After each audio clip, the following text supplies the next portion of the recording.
Good evening. Coming up tonight. Students gathered in protest today demanding the firing of a USC professor. More on the event. South Carolina Athletics announces an upcoming partnership with an outside firm. Find out what future plans are and how it might affect Gamecock athletics. And finally, a popular comic book series turned TV show is approaching its finale. Stay tuned for the latest. All of that and more tonight on SGTV Nightly News.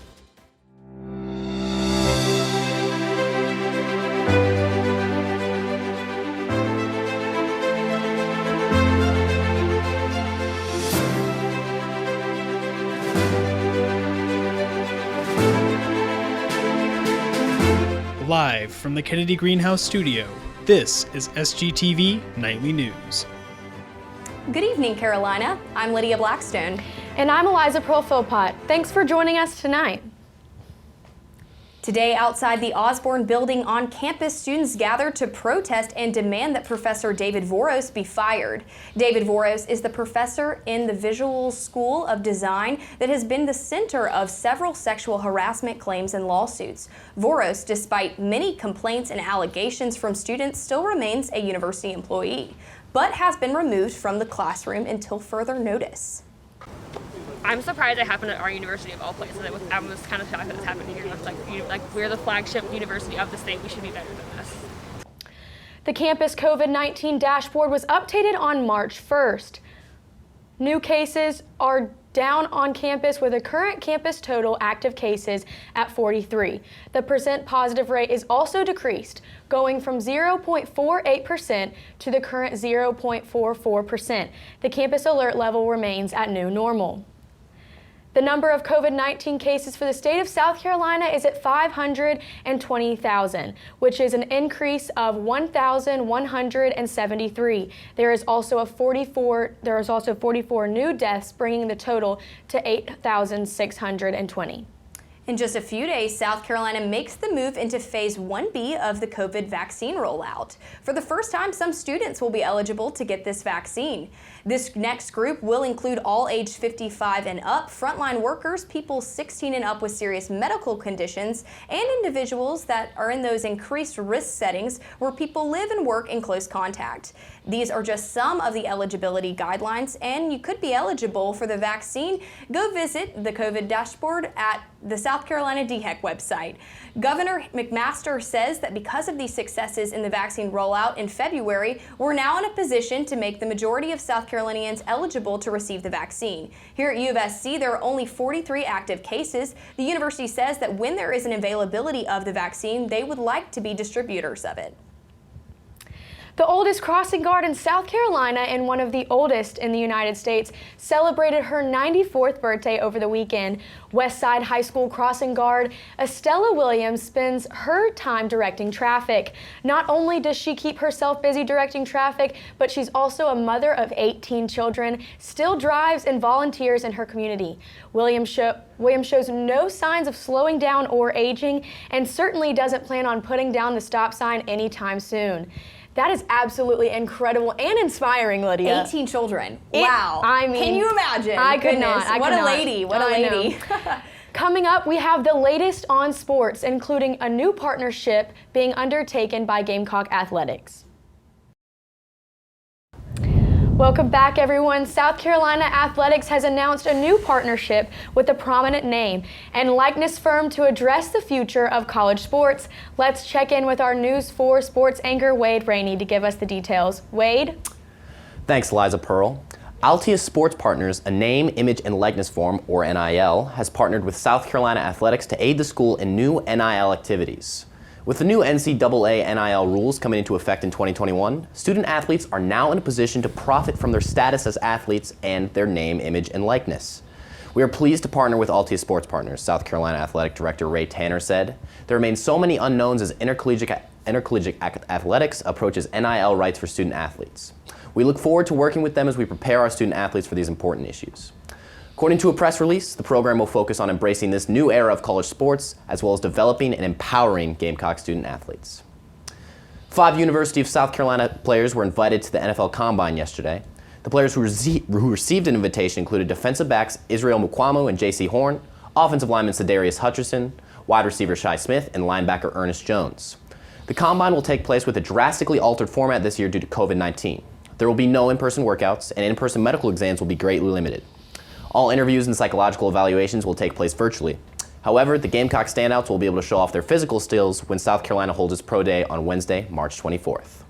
That's what's happening for local and national sports. Back to you guys. Thank you, Wade. Coming up, one former Nickelodeon actress is leaving her acting career for good. Stick around to find out who. This well-known Hollywood actor discusses his unique change in his career. Here are the details with News 4 Entertainment anchors Finn Carlin and Lindsay Hargesheimer. Thank you, Lydia. Over the past few weeks, Marvel Studios' new series, Wandavision, has taken the internet by storm and brought the Marvel fanbase back to life after over a year and a half without new content from the studio. But recently, on the verge of the final episode, actor Paul Bettany may have done a little too much to excite the audience. Theories have been thrown around left and right regarding a massive cameo that Bettany has been teasing for weeks, saying that it would be a huge shock to fans. Now, according to IndieWire, it was revealed that Bettany, who plays Vision in the Marvel Cinematic Universe, was only talking about himself after the end credits scene of the last episode revealed Vision's body being reanimated after he had the Mind Stone ripped from his head by Thanos in Infinity War. Lindsay, I can't say that I'm not disappointed because I remember how impactful that moment for me was when I was watching that movie. And honestly, you know, there were some theories that said that it could be Al Pacino because Bettany in one interview from a while back said that he admires Al Pacino. But no, it was just Paul Bettany. You seem to have a lot of theories about this, but unfortunately I haven't even been able to see WandaVision yet, but you've been telling me so much that I need to watch it. So I really need to catch up. I've been following it since the beginning, and we'll just have to talk about it afterwards. Well, definitely, you'll have to update me, you know, I have to start. For sure. Popular Nickelodeon actress Jeanette McCurdy has stated that she's done with acting. Well known for her role as Sam in iCarly, McCurdy explains how she never really wanted to be an actress, but her mother began taking her to auditions when she was as young as 6 to help financially support her family. McCurdy says how she has a lot of bad memories associated with her acting career and is ashamed of many of the roles she was forced to take on in order to help support her family, including iCarly.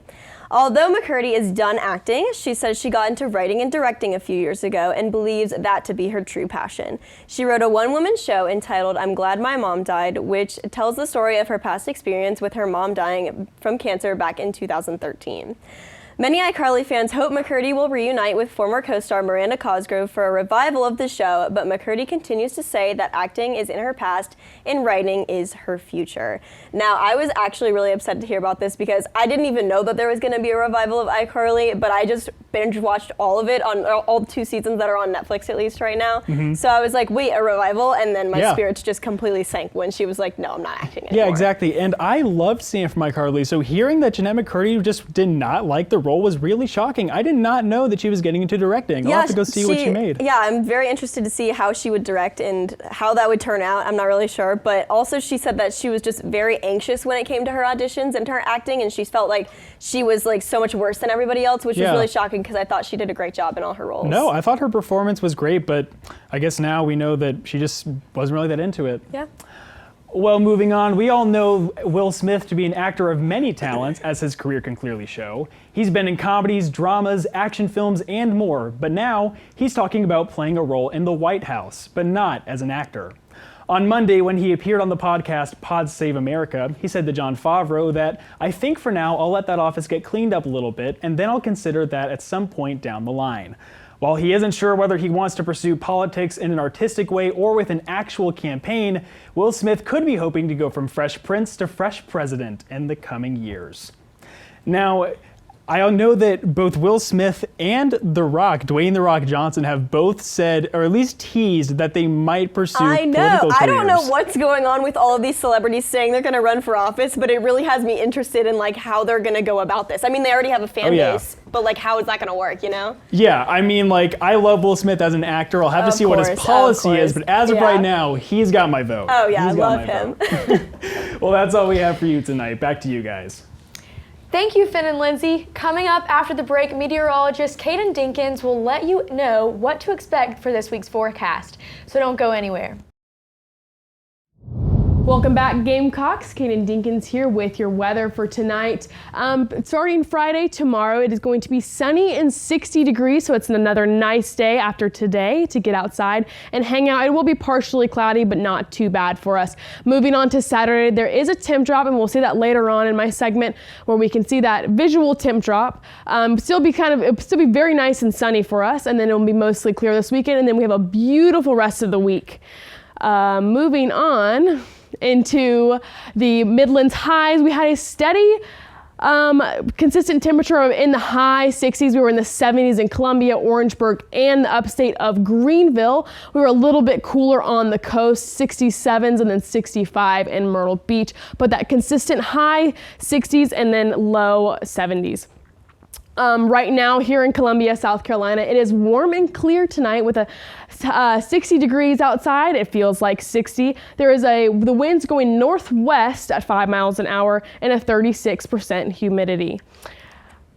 For this week's weather, we have sunny on Friday, like I said. It is high of 60 and a low of 40. Moving on to Saturday, here's where we can see that temp drop. It is about, it's 55, so only 5 degrees, but it's still a little bit cooler than 60, and then a low of 33. Sunday is warming up by 3 degrees, 58, and a low of 33. Monday is sunny and clear, and that jumps right up again to 61 and a low of 37, which is quite nice. That's a beautiful week we're talking about. And then moving on to Tuesday, it's a high of 68 and a low of 43. Nice and sunny. That weather is going to be beautiful. And then Wednesday is just a perfect day. It's a high of 70 and a low of 49. Make sure you guys get out there and get some sun, but also make sure to stay tuned for tonight's edition of Carolina Canines. Thank you. And finally tonight's edition of Carolina Canines features Barkley. The picture was sent in to us by USC student Mary Baker. Barkley is a 9.5-year-old yellow Labrador retriever and loves long walks on the beach, stuffed duck toys, and is guaranteed to cover you in kisses when he comes to say hi. Isn't that just precious? I love it. Yes. I love it because I wish I had a dog to go on those long walks down the beach with me. Oh my goodness. On our wellness days that we're going to take day trips yes, on. Those wellness days are so important, and just to have a little furry friend with you would be incredible. Ideal. Well, that's all we have for you on tonight's edition of SGTV Nightly News. Be sure to follow us on Instagram, Twitter, and Facebook at SGTV at USC. To keep up with all of our content, be sure to also visit us online at sgtvonline.com. For SGTV Nightly News, I'm Lydia Blackstone. And I'm Eliza Pearl Philpott. From all of us here at SGTV, have a great night, Carolina, and forever to thee.